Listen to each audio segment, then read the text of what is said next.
Au Mali, Assimi Goïta annule la fête de l'indépendance. Cette décision survient alors que les tensions ne cessent de s'intensifier dans le nord du pays entre l'armée et les ex-rebelles indépendantistes. Le chef de la junte malienne, le colonel Assimi Goïta, a décidé d'annuler les festivités prévues pour l'anniversaire de l'indépendance du pays, le 22 septembre, a indiqué le Conseil des ministres mercredi soir, dans un contexte de reprise des hostilités dans le nord. Le Conseil des ministres a par ailleurs évoqué les conditions d'une mobilisation des réservistes. Le président de la transition, chef de l'État, a décidé de surseoir aux activités festives du 22 septembre 2023 marquant la commémoration de l'indépendance de notre pays, qui sera célébrée dans la sobriété et dans l'esprit du sursaut national, dit un communiqué. Il a ordonné au gouvernement d'allouer les fonds prévus pour ces festivités à l'aide aux victimes d'une série de récentes attaques et à leurs familles, ajoute le texte. Offensive.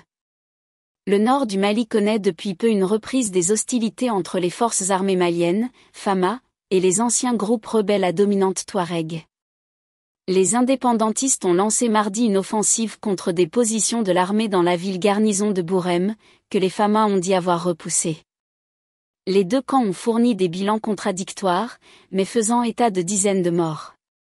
Ce regain d'activité militaire des ex-rebelles va de pair avec une succession d'attaques attribuées au groupe de soutien à l'islam et aux musulmans, GSI Moujnim, selon l'acronyme arabe, affilié à Al-Qaïda.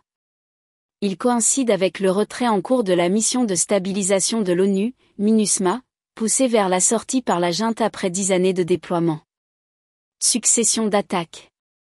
Plusieurs attaques revendiquées par le JNIM contre des positions de l'armée ont tué un certain nombre de soldats récemment, notamment à Bamba le 7 septembre et à Gao le lendemain. Une attaque contre un bateau de transport de passagers sur le fleuve Niger, imputé aux djihadistes, a fait des dizaines de morts civiles la semaine passée. Le colonel Goïta a exprimé sa profonde affliction face aux pertes causées par l'attentat sauvage et barbare contre le bateau Tombouctou et les assauts sur les camps des villes de Bamba, Gao et Bourem, dit le Conseil des ministres. C'est la première fois que le chef de la junte réagit publiquement à l'attaque perpétrée contre le bateau.